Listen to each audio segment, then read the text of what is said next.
This episode is sponsored by JDAQA Software Testing, your scalable solution for manual, automated, security, and performance testing. Check us out at jdaqa.com. And with that, let's get on with the show.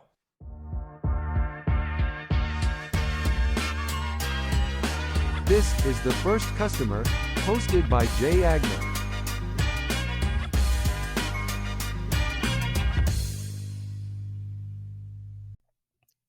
Hi, everyone. Welcome to the First Customer Podcast. My name is Jay Agner. Today, I'm lucky enough to be joined by Bill Douglas. He's the CEO of Optic Wise. He's also known as the Resilience Guy. Hello, Bill. How are you, buddy?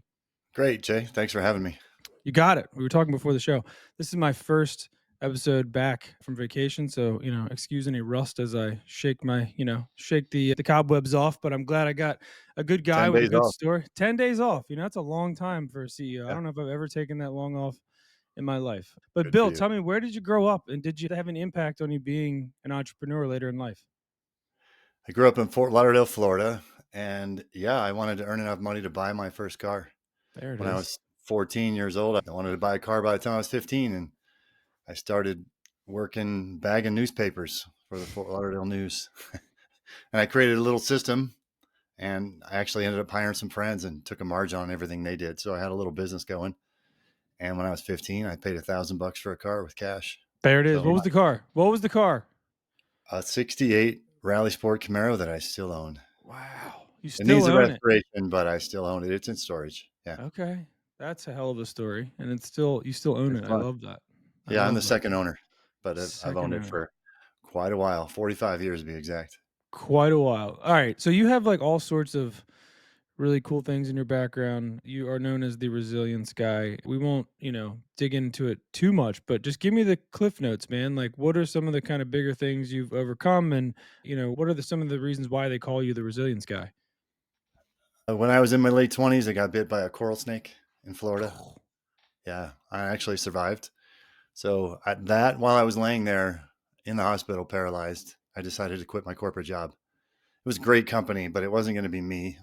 And when you're told you might not make it through the day, money doesn't matter and all that stuff. So within 1 month of walking out of the hospital, a week and a half later, I quit my job, started a company, jumped out of airplanes, and proposed to my girlfriend. So be careful about having a near-death experience. It'll do a lot to Yeah. you. And How did you get bit by a coral snake, by the way? I was building a deck for my parents, and I was standing in a hole that I had dug, a post hole, Mm-hmm. and it got me on the back of the leg. And people say it can't do that, and I can tell you, yeah, it can. Within about 7 minutes, I was paralyzed. And thankfully, my dad, I was building it for them as a gift. Thankfully, they were home that day and rushed me to the hospital. And they give you antivenom, and it's painful. You don't want it. Mm. Yeah, so it's pretty rare that those exist. But there's a Miami Serpentarium. They flew up some antivenom and saved my life. Holy cow. All right. Yeah, and 30 years to the day later, I had a ski wreck and woke up in Denver paralyzed. I was skiing Breckenridge, and I hit a snowmaker at over 50 miles an hour. And I woke up paralyzed, like I said, didn't even remember the helicopter flight for life to the day, 30 years to the day later. So my friends say I bounce off things. I think two's enough. I don't want to do that again. No. But life's a gift. So I'd rather do something than have something. And it's too short to revel in trying to earn money and be miserable. So it's easy to earn money and be happy. Just control your expectations and your time and your health, and it's all good. Beautiful. Well, now I see why I'm starting to see why they call you the Resilience Guy. Let's hope we don't have a third, No. another 30 years. We have like another thing. Well, We don't need in that. between there, I was diagnosed with multiple sclerosis. So I Well. dealt with that half my life. And you're still here with a smile on your face. I mean, it's Oh, incredible. life's a gift. It Yeah. is, right? It's very Oh, short. yeah, USA Today interviewed me about the snake bite, and they ran the story the day before I had the ski wreck. But I was quoted as saying, "Life's a gift. It's meant to be pursued, shared, and savored." Love Not worked. that. So, Not worked. Yeah, you have to work. I have to work. I'm not independently wealthy, but I love what I do, and I don't think it's work. It's fun. Well, tell me about what you do, man. Tell me about Optic Wise and how you came in. And, I know we talked about it before you didn't found the company, but it would be interesting to hear how you kind of came in and what the landscape looked like and what you kind of tried to plan to do there and how you got your first customer after you've kind of made the transformation. All right. I'll try and be brief. 2015, I exited the prior company I held.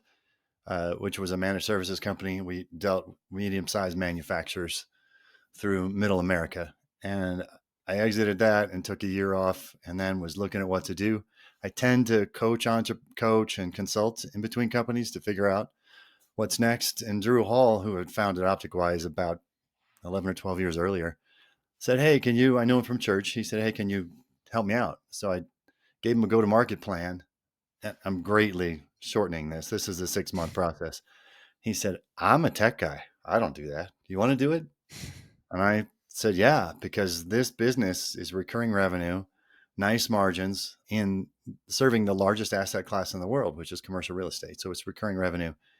The sales cycle is horrifically long, but the customer engagement cycle is equally as long. And that's a Mm. nice balance."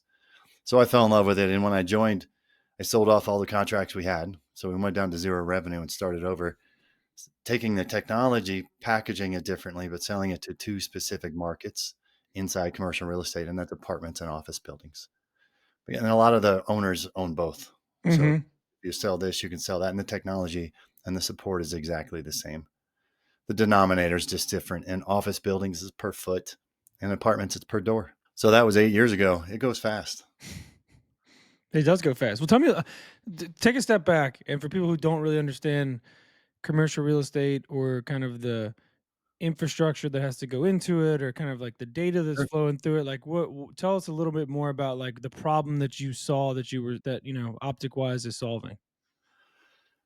Well, Drew was doing on-site student housing, and he was solving internet access for students. And the problem I saw with that was not the technology; it was the customers weren't Mhm. replicable. They weren't selling to the big student housing companies, the REITs. They didn't have you don't sell it once and then get 10 or 12 or 15 clients. So that's why we backed out. Commercial real estate, talk specifically about a large office building or a large apartment building. They have 12 to 15 systems running in that building: access controls, heating, ventilating, air conditioning, telemetry, telephony. Elevators need to communicate, access controls, video security, and go on with the systems they need just to run the building. Well, the old way is those systems are all on their own network, and they're run by a vendor, maybe, or maybe run by an employee of the place. But the right way to do it is to aggregate all those networks onto one digital infrastructure and run it like a data center. Make it hardened, make it run when the power's out, and at the same time, put a mesh network in that all the tenants and employees can connect to, not just in their leased space, not just in their apartment or in their office space, but in anywhere on the property. Mm. They can access whatever they want from anywhere, from their own network that's firewalled and VLANed off. So you've got operations that are becoming less expensive to build and less expensive to operate, and you'll have revenue generating things because tenants will pay for this service Mhm. because it makes their productivity higher. Like, why not? Why not do it that way? I don't have to, if I'm a tenant, I don't have to buy any hardware. I move into this building and my internet works right away. All my employees can be on my network right away, behind my firewall from anywhere on the property. Or if I have an apartment, I can go visit you. Jay, if you're in 515 and I'm in 101, I can go visit you and I'm still on my network. Mhm. Like, I can sit by the pool and still be on my employer's network because I'm working from home that day. All those kind of things that's the new way to do it. Now, talk about data. A lot of commercial real estate doesn't own the systems I just talked about. Mm. They let a vendor put them in for free, but in return, they can't use them. So when they go to add a camera, let's say, they have to add a whole nother system, or smart thermostats, smart locks. They don't have a way to communicate with them. Hmm. That shouldn't be. So we advocate that the property owner should own the network and they should run it aggregated one digital infrastructure, and then connect all the systems and collect the data. A lot of times they don't even have the data that's theirs. They don't have access to it. If they get it, it's old and stale by the time they get it. So things like AI and machine learning and business intelligence are finally starting to creep into the commercial real estate space because the owners have typically, old school owners have said, we just rent space. We don't do technology. Right. And now the tenants are saying, you better do technology or I'm not signing a lease. What kind of data are you getting out of there that's usable to somebody who owns that building or owns a bunch of buildings, in commercial real estate? What is the benefit of having that data? Well, we're not collecting user data. When I'm talking about data, I'm talking about operating systems. So Yep. simple, low hanging fruit. Why aren't you looking at activities going around and pricing your parking deck dynamically. Why are you setting the thermostats to be Monday to Friday if it's an office building and not looking at the actual temperature or the actual density? How many people are actually in the building today? Maybe it's a holiday. But if there's nobody in there, why am I heating this sucker up to 70 degrees or 68 degrees in the middle of winter? I could run it at 64. Mhm. And those are shared expenses in an office environment, but in the common areas in an apartment, it's just a pure expense. So if nobody's there, why, if your gym is empty all the time and you're at this nice gym in an apartment complex at 10 o'clock, and we have clients that do this, why don't you rent it out? Let the YMCA do some classes and make some money off that. Mhm. You're not going to disrupt your tenants at all. You know it's empty. And those are just the easy things. But if you start to see large motors drag when they start, not only are you spiking your power bill, better not start those during peak hours, but you can almost predict when they're going to fail. Hmm. So you can do maintenance on them ahead of time. And then you start looking at the same data sets across your portfolio, and it lets you start to normalize your purchasing or your support contracts. Beautiful. But that is just some low hanging fruit. Those are the easy ones to do right off the bat. But like we're publishing a book in June of 25. I say the year in case somebody watches this in the future. And it's called Peak Property Performance. It's all about performance. It's all about data and digital strategies for commercial real estate. So we're giving away the playbook on how to do this. We believe the whole industry would be better. Commercial real estates are already a huge emitter of energy. So we focus on utilities, insurance, and vacancy, and then give somebody a million ideas about what else they could do if they had their data. So instead of looking at data in 15 different data sets, pull it in, have one data lake, and do some learning across it. See what you can find. Now, do you offer any services in that vein of like what to do with the data that they get, or are you just kind of like here it is? We do. Okay. That's a la carte. Some clients have their own data group, but they don't physically run their network, or they haven't physically connected to these systems to collect the data. So we do digital infrastructure services. We'll actually run the network, connect, and then we do the data services where we collect and analyze the data. How they do control is after that. You can't use data. You can't use business intelligence until you have enough data to run an algorithm to get a control on, Right. algorithm to do, like to apply. Yep. So control stage is next. We focus on the first couple, and then our clients always go there, but we don't really know what that is yet. So we have to be involved for 6 to 12 months before the data is even worth it. Right. Yeah. But if it's making money from day one, we don't lose clients. They stay with us even after they sell the property. We stay with the property. Love that. So, I mean, first of all, tell me about when you came in, you sold all the contracts off, you go down to zero. Who did you target? Like, how did you target? Like, what was the idea behind that? And then who was the first customer you kind of landed after you did the reset? Well, we started targeting first internet distribution in large buildings. Like, why are you letting an ISP drill all the way through your building to each tenant? Like, a lot of commercial real estate buildings are full of wires and networks that nobody knows what they are. So if you design it right, we found a building, and we actually got introduced to the owner that was building a building. It was a large renovation. It might as well be a new one. And we said, look, have you looked at this policy? And we've done this 20 or 30 pitches. And this guy said, I love it. You can take an expense and make it a revenue generator. I love it, but it'll keep my inside of my building very beautiful and not wires, open ceilings, a lot of industrial look to it. You'll keep Hmm. wires out of the way and I can make money off of it. And then he said, he's very astute. He said, I've never seen this before. I have 7 months before I get our certificate of occupancy on this building. If you have this running when the CO comes in, I will sign this contract. And we agreed on the contract.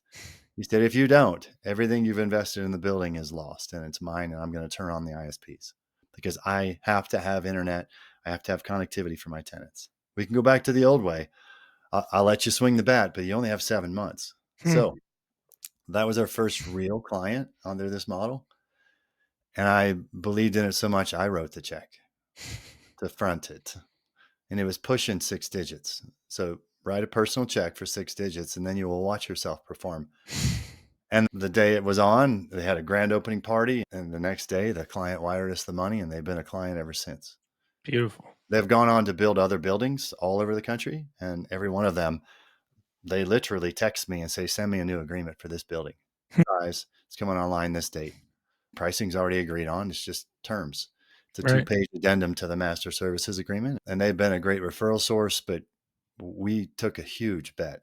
Like, we would have been out $80,000 in equipment, probably 25 in labor, like outsourced labor, not in-source, not Mhm. payroll. So it was nearly 100 grand. It's a big And bet. then, yeah, and then they bought the infrastructure from us. So it wasn't customer financing. I've done customer financing before for my first customer, and that comes with big discounts if we meet dates and things like that. This was, I will be your 5-year recurring revenue customer. I'll be your anchor customer. Hmm. And he got it. We were right up front, like, look, we're not huge. We're very good at what we do. And here's some references about what we've done in the past, but this is the same technology in a new space. And the client, he was willing to give us a shot, and it worked. And that was what, 7.5 years ago, and many, many clients ago, and millions of square feet ago. I love that. So, speaking of that, who is your customer today, and is it the same as it was when you did your reset and that same first customer? Is it the same type of company, same type of people you're going after, or has that changed and morphed kind of over the years? Like, what does the customer look like today versus when you started? The properties are the same. The customer now is more a portfolio holder. Mm, So, like, we do really well with family offices or medium-sized corporations that actually understand their properties, not REITs. REITs are so big that the operator on the ground level, they have the ability to make different decisions.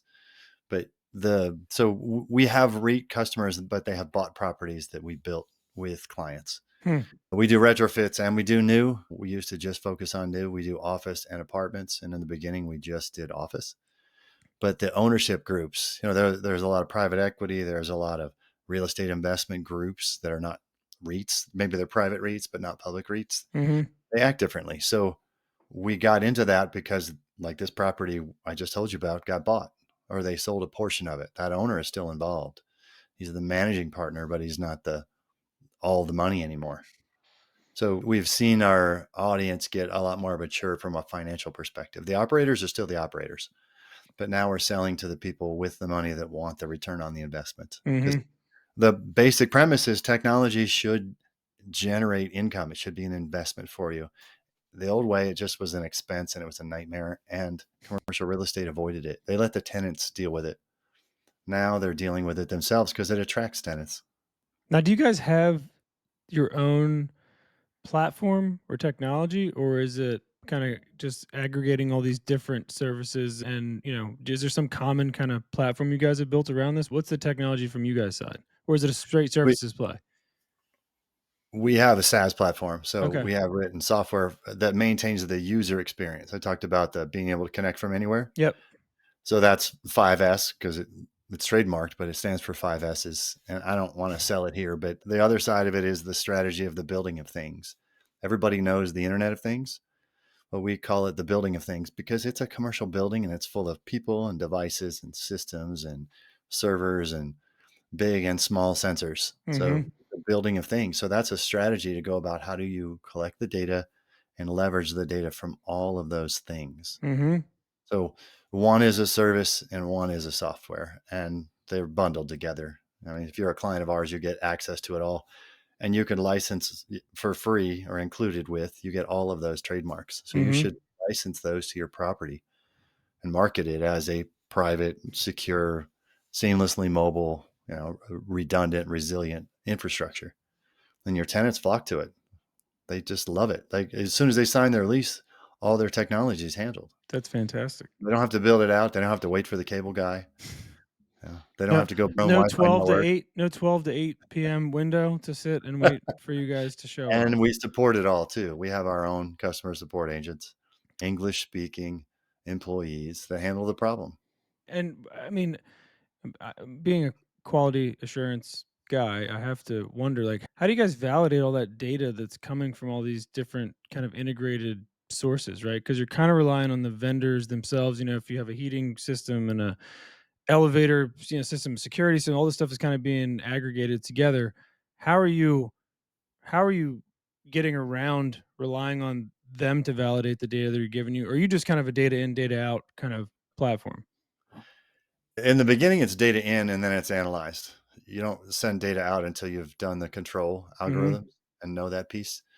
In the beginning, 5 to 7 years ago, before AI was stronger, you had to validate a lot of data. Now you can have structured and unstructured data or semi-structured data inside of a data lake, and machine learning can start to see trends in all of those. Of Mhm. course, you want it as clean as possible because garbage in, garbage out. Garbage in is useless. Maybe it doesn't not garbage out, but you don't have to have such a heavy filter because if it doesn't make sense, it just moves on. It's looking for trends in things. And some of the fanciest, the largest vendors out there selling building management, building access controls have the worst data.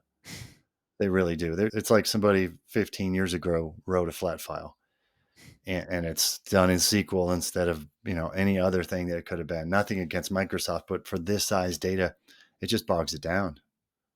Love And that. so we're trying to normalize the platform. And again, I'm not the data scientist, so I'll let them speak about it, but it's a horrific problem in the beginning of every client engagement. And then once it's set, it's just ingesting it all Mhm. on the same procedure that was set up on go live. I noticed you have 30,000 followers on LinkedIn, which is not a small number. How do you kind of balance, you know, build the personal, branding kind of side of things versus Optic Wise, or are they just kind of so coupled together that, that's how you promote it? Or just tell me a little bit about personal branding for yourself. You mean the resilience guy or the I Optic mean, Wise just in income? general, just Bill. Like, I mean, how do you treat I don't your social slash digital footprint? Are you sharing stuff that, that you find interesting in the space? Is it more about you as a person? Like, how are you kind of building and promoting your personal brand on LinkedIn and otherwise? Or is it not something you think about and it's just kind of, No, it's something we very much think about. You don't get 30,000 by accident. I didn't think so. Yeah, I last year hired somebody to handle it. Like she does all of our social postings on all the platforms, and that is company focused. Mhm. It's not just what we do, it's a lot of what's going on. It's a lot of trends. We write blogs and we talk about competitors, and like our blog has a plethora of information in there. We reference all kinds of things going on in and around the space. It might be about data and it might be about technology and not commercial real estate, but it's in there because it's relevant to it. Mhm. Uh, Relevant to me, I don't draw a line. I'm just me. Like you're going to talk to me the same if I had a coat on tomorrow and I was pitching a large client or an investment bank somewhere because we're doing an acquisition, then I would be the same person, maybe have a different outfit on. But I'm not posting to get likes and followers. I'm posting because I think what we do is very interesting and a lot of people could do it. Rising tide raises all boats. I don't need every customer. Like we grow and we're profitable, and I hope that more people embrace our philosophies. Like we want to give away the standards that we're doing. That's why we're doing this book. Like we're giving away the playbook. Here's how you audit your digital infrastructure. Here's how you should look at your data. Here's how you build a team that's actually data centric. Not your data scientists. I'm talking about the other people that are scared to death of AI. Right. All those kind of things. Like embrace it. It's not going away. Digital transformation is not new and it's certainly not leaving. Right. It is here for a long A time. long time until everything's digital. Yeah. Then we won't have anything. Well, there'll be something else that we have to Well, transform there's some to. analog systems in commercial real estate. Some of these things you walk into mothballs and they're analog, but we can figure out how to digitize that data if it's valuable to the client. Otherwise, we'll just upgrade the system. That's their call. We don't walk around selling systems. If Right. anything, we're trying to reduce the number of systems and reduce the burn for the client. Mhm. We're not here to sell more. We're here to make you more money from your technology and your digital assets. Love that. Yeah, I loved we help commercial real estate owners leverage technology to create entirely new revenue streams. That's a fantastic summary. And I think, there's a lot of stuff that people can kind of glean from this episode. I have one more question for you, non-business related. It's interesting. People who have done a lot of things or maybe have got bitten by coral snakes and almost died. I always find it interesting to ask this Mm. question. What would you do, non-business related? What would you do if you could do anything on earth and you knew you wouldn't fail? Holy cow. What would I do if I knew I couldn't fail? I would find something that impacted more people. Like commercial real estate's the largest asset class in the world, but it's not going to impact millions of people. So how could I? One of my personal core values is positively impact others. So I would have to go back through my journals and find one of those ideas that could positively impact millions of people. Love I that. don't, I couldn't think about what it is right now, but if I couldn't fail, I would think about how I could, like, we Americans are 5% of the world's population. And I think I hit the lottery by being born here. How could we spread what we have here into other countries? I don't mean money. I mean lifestyle. And Mhm. like, Maslow's hierarchy, we don't have to struggle for food and water, and a lot of the rest of the world does. Maybe I would focus there. No, Love that answer. Well, Bill, you're awesome. We got a it great wouldn't be story. technology, put it No that way. technology. Yeah, we'll figure out something humanitarian to do together because I'm Yes. very much in the same vein as you. Well, Bill, how can people find out more about you if they want to reach out? And then obviously, Optic Wise, what's the best way to get in touch if they need to talk about something they heard today? Info at Optic Wise, and just if you want to talk to me, just reference it and somebody will forward it to me. Okay. LinkedIn, you can search, I think it's Bill Resilience Guy Douglas, because there's a few Bill Douglases out there. Okay. Or the resilienceguy.com is my personal site. But if you want to talk about work, go through Optic Wise. And if you want to talk about being an entrepreneur and loving life, go through the other channel. Or snakes. If you want to talk about snakes, Bill. I was never a fan of snakes, No, but now he's I am now. really not a big fan of snakes. All right, Bill. Well, you're awesome, dude. Thank you for the time today, Appreciate and it. we'll stay in touch. And best of luck going forward. All right, brother. Thank you very much. Have a good rest of your Thanks, week. Jay. I'll talk to you. Thanks, Bill. Take care. See you, man.